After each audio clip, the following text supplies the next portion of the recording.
tengo una presentación, pero básicamente es de referencia para mí. Igualmente, si eventualmente alguien quiere los datos, los podemos compartir. Me voy a referir básicamente a cuál es la realidad de las mujeres que llegan por infracción a la ley de psicotrópicos al Vilma-Curling, algunos datos interesantes. El compañero tuvo la gentileza de definirnos como el contexto, algunos aspectos normativos, algunas buenas prácticas y algunos avances importantes del país en materia de este reconocimiento de vulnerabilidades y de perspectiva de género al implementar reformas en la ley, por ejemplo, lo cual habla muy bien de nuestro país. Sin embargo, y sin ser desmotivante, el listado de deudas y de cosas que hay que saldar y subsanar es bastante grande, bastante amplia, con el agravante de que cuando hablamos de mujeres privadas de libertad por infracción a la ley de psicotrópicos, pues la estela de consecuencias va más allá, tiene una resonancia que incluye la comunidad, pero principalmente el tema de la familia, y ya sabemos que la familia pues es un núcleo sustancial de la sociedad que es incluso protegido constitucionalmente y que sin embargo a veces las acciones que se tiene en nuestro país para sancionar este tipo de delitos parece que deja un poco en entredicho nuestro discurso y se revelan algunas contradicciones. En el Vilma-Curling actualmente tenemos una población total de 548 mujeres, de las cuales tenemos 224 en condición de indiciadas, no tienen todavía una sentencia en firme, están a la espera.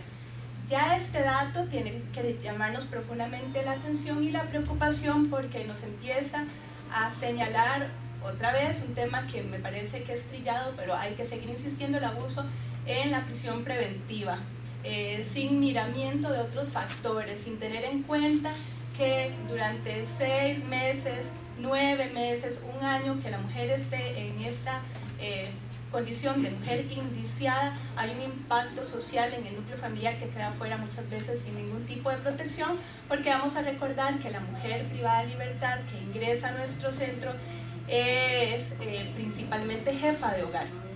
Tenemos que hay un número de 319 mujeres en condición de sentenciadas. Y vamos a recordar también que como el Vilma-Curling es un centro nacional, el único centro de mujeres, tenemos un módulo chiquitito que nos abrieron en el CAI de Liberia, que puede albergar aproximadamente unas 25 mujeres con un perfil muy claro y específico. Fuera de eso, el único lugar para albergar a las mujeres privadas de libertad, sentenciadas, indiciadas y las apremiadas, entiéndase las que están por el no pago de pensión, es el Vilma-Curling. Entonces tenemos también actualmente 5 mujeres apremiadas o que están por el no pago de la pensión. Tenemos 4 adultas jóvenes y con respecto al tema que nos atiende por infracción a la ley de psicotrópicos tenemos 227 mujeres según los datos que nos brinda el CIAB o la base digital de nuestra institución al día de ayer. Hemos estado haciendo el Ministerio de Justicia un gran esfuerzo por este reconocimiento que dentro de la población general de mujeres privadas de libertad no se puede hablar de la mujer o de la realidad, sino de las realidades y de las mujeres, y como todo este entramado que hay detrás de cada hoja de delincuencia o cada situación jurídica, hemos podido descubrir que, lo cual no es nuevo, pero sí la visibilización de los grupos de riesgo. En cuanto a esto, tenemos 3 mujeres indígenas, una de ellas es guatemalteca, tenemos 13 mujeres afrodescendientes, tenemos 4 mujeres adultas mayores, 7 mujeres que son portadoras o tienen la enfermedad del SIDA, tenemos 3 personas con algún tipo de discapacidad significativa y además haciendo un filtro para observar cuántas mujeres hay en nuestro centro con sentencias superiores a los 13 años, tenemos 86 mujeres con sentencias que van de los 13 años hasta los 50. Si hablamos de mujeres que tengan sentencias altas, digamos de 19 hasta los 50, el año pasado teníamos unas 51 mujeres dentro de este rango de sentencias. Hay que señalar otro dato importante, que en este grupo, que bueno, comparativamente al observar la criminalidad masculina, las sentencias sí son más altas, no hablemos de la proporcionalidad ni la racionalidad, que son dos cosas muy distintas. En el caso de las mujeres, entre el 50 y me atrevo a decir que andamos como por el 60% de la población está por infracción a la ley de psicotrópicos. Hay muy pocas mujeres, es más, les voy a comentar los datos más claramente, hay muy pocas mujeres que están por delitos que tienen que ver con ofensas sexuales o delitos de esta índole. Vamos a ver el dato. Tenemos 17 mujeres que están sentenciadas por delitos que tengan que ver con algún tipo de ofensa sexual. Por delitos contra la propiedad tenemos 107 mujeres sentenciadas. Por delitos contra la vida tenemos 78 mujeres sentenciadas. Vamos a ver, contravenciones, ahorita tenemos 6. Básicamente, si se dan cuenta, como se va dibujando este universo, ¿verdad? Nos plantea algunas preguntas interesantes y nos dibuja un panorama bastante diferente al observar o ponerle en contraste con los hombres que están en condición de privación de libertad, donde toma una mayor preeminencia los delitos contra la propiedad, los delitos agravados, también por supuesto que la infracción a la ley de psicotrópicos y el narcotráfico, pero en otro nivel. Las mujeres que están en el Birma Cooling, que tienen que ver con infracción a la ley de psicotrópicos, cuando ocupaban o siguen ocupando, y todavía sucede, eslabones muy bajos dentro de este complejo fenómeno que tiene que ver con el trasiego, el comercio y tenencia de drogas en general. Tal vez tenga algo que ver con eso, que también sean las que llegan con más facilidad a nuestras cárceles, y a aquellas personas que lideran esta problemática tan grave no sean tan susceptibles de ser tomadas y juzgadas y que lleguen a ocupar un lugar en las cárceles. No son estas mujeres, como lo comentábamos en un espacio la semana pasada, el estereotipo de la reina del sur, ¿verdad? No son mujeres que tenían un estilo de vida opulento, lleno de lujos en el afuera. Y al respecto de esto, para complementar, les quiero hablar de cuál es el perfil de la mujer que tenemos acá en otros aspectos. Vimos que el 77 bis hizo este reconocimiento de las condiciones de riesgo y vulnerabilidad de la mujer a la hora de ser juzgada y establecer una sanción. Pues llama la atención que, bueno, al estudiar a las mujeres, la mayoría cumplen con este perfil.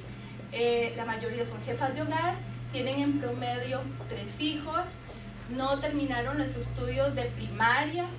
Sin embargo, si uno estudia las mujeres que alcanzan grados superiores de educación que están en la cárcel, son más las que tienen títulos universitarios que los hombres titulados en la cárcel, ¿verdad? Lo cual también repite la misma historia en el afuera. Las mujeres tienden, digamos, cuando logran ser incluidas y desarrollar un proceso educativo, logran mayores niveles de superación, no necesariamente el reconocimiento que debería ser por estos logros.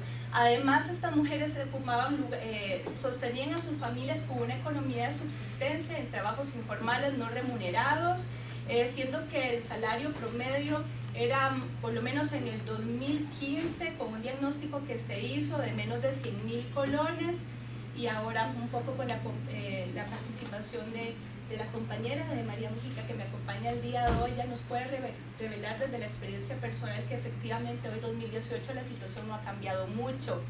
Tienen bajo su cuidado, bueno, si son madres de 2, 3 hijos o incluso más, ¿verdad? Sumémoslo a ello, que por lo general por encargos y depositaciones sociales que se hace la mujer desde la socialización primaria y secundaria y los aparatos ideológicos, la mujer además suele estar a cargo del cuidado de adultos mayores y personas con discapacidad. Sus familias muchas veces son desestructuradas, muchas veces, como dije, son jefas de hogar, significa que no hay un hombre que aporte a la economía de estas mujeres. Y otra coincidencia es que cada vez se vuelve un poco más frecuente que la pareja de esta mujer también esté privada de libertad. Cuando una mujer llega al Birma Cooling y se desarrolla el proceso de ingreso y se hace una entrevista de ingreso, un común denominador ha sido la determinación de historias de violencia en el afuera. historias de victimización.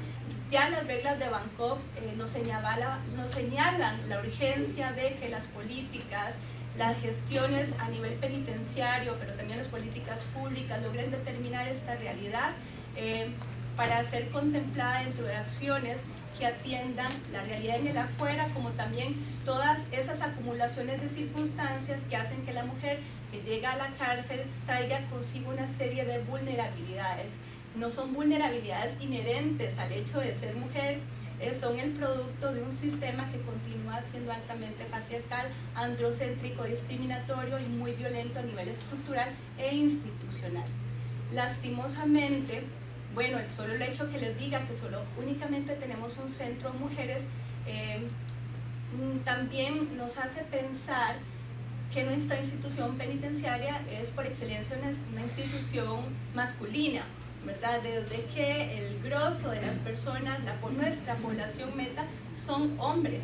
Y además el hacinamiento, por dicha, gracias a Dios, nuestro centro no tiene ni sobrepoblación ni hacinamiento, y en este sentido, cuando se dio todo este proceso del 77 bis, el hacinamiento que sí existía en el momento logró subsanarse, y aunque ahorita estamos seriamente preocupados por el incremento en la población de indiciadas, ¿verdad?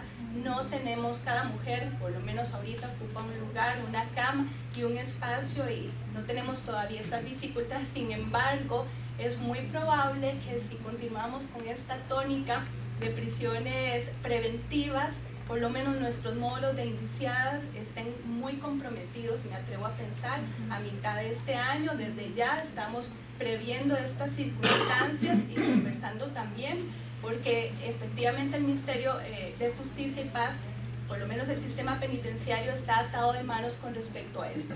Somos muchas veces esa caja que se vuelve como en un depositorio de seres humanos, ¿verdad? Y donde tenemos además que tratar de cumplir con la expectativa social de que esta persona, ¿verdad? Vamos a curarla, vamos a corregir todas estas cuestiones que traía consigo y la vamos a devolver a una sociedad que además no quiere reconocer sus partes de responsabilidad, y evitar que reincida sin que además haya un compromiso, una responsabilidad de las diferentes instituciones y sectores de la sociedad para atender cuál es la causa o la génesis del hecho delictivo como un hecho social. Justamente cuando el compañero define que lo importante de una política pública tiene que ver el centramiento en la persona, el enfoque de derechos humanos y en este caso la perspectiva de género, eso también tiene que ver con la consideración y el análisis del delito. No es el delito, es quién es la persona que está infringiendo la ley y cuáles son las circunstancias que le rodean. Una verdadera política pública, una verdadera gestión penitenciaria articulada con las demás instituciones que deberían seriamente y más allá de las aspiraciones tener un papel activo, no puede esperar más. Los cambios tienen que implementarse, es importante los espacios reflexivos, pero tenemos que dar un paso más que tiene que ver con acciones que impacten directamente la vida. Desde antes de llegar a prisión de estas mujeres que tienen una condición de riesgo y vulnerabilidad, que dentro de prisión además trabajemos subsanando estas brechas en el acceso a la educación, ampliando la oferta de espacios técnicos y ocupacionales, que a la mujer no solamente se le enseñe artesanías, maquillaje, manipulación de alimentos, porque eso ya de por sí está canalizando su futuro hacia muy pocas opciones. Y es de por sí, justamente esos eran los espacios en los que estaba obligada a ocuparse en el afuera. Y si nosotros reproducimos este estereotipo con una oferta académica ocupacional que siga reforzando este tipo de estigmas, bueno, tampoco es muy halagüeño el futuro. Hay que modificar esto y también hay que estrechar los vínculos con empresas privadas, también instituciones públicas, para que esta mujer, además de salir con mejor educación, además de salir con mayor probabilidades de capacitación técnica, tenga espacios en el afuera que le quieran contratar. El hecho de que ya no cargue con una hoja de delincuencia o con estos antecedentes penales no siga siendo una cruz que cargue consigo por el resto de su vida, con lo que implica una sentencia perpetua, es necesario, como les digo, o tener que modificar la realidad de las mujeres dentro de prisión desde antes para ampliar las posibilidades de inclusión en el afuera. Nada más voy a cerrar con esto. Esta es la condición de riesgo y vulnerabilidad de las mujeres en el afuera, que a mí, digamos, me da pena y me duele bastante, que la primera vez que una mujer tuvo contacto con una trabajadora social, una psicóloga, un médico sin hacer 1 año, 2 años, 3 años, 4 años en lista de esperas, la primera vez que una mujer salió y tuvo acceso a conocer el Teatro Nacional, la primera vez que alguien le preguntó ¿qué te pasa? ¿Qué sentís? ¿Qué tenés? ¿Cómo están tus hijos? La primera vez que esa madre, cuando llegó con 2 menores al módulo materno infantil, fue la primera vez que tuvo condiciones dignas de comida, techo, de habitación. Que sea esa primera vez de condiciones dignas, no de privilegios, sino de derechos que le pertenecen por el hecho de ser persona, que eso suceda por primera vez en la cárcel, es seriamente preocupante, nos responsabiliza tremendamente. Y la pregunta de qué está haciendo mal el sistema penitenciario con respecto a que no se cura el tema de la reincidencia, más bien debería replantearnos el tema de las responsabilidades que estamos haciendo afuera mal dentro de un Estado que se supone de derecho. La primera vez de acceso a estas oportunidades que deberían ser para todas las personas por igual no puede ser en la cárcel, no puede ser que queramos que el menor se mantenga más tiempo en el módulo materno infantil porque las condiciones en el afuera nos hacen presumir que tal vez en algún día sea nuestro futuro cliente. Les dejo esa reflexión y les agradezco mucho por la invitación.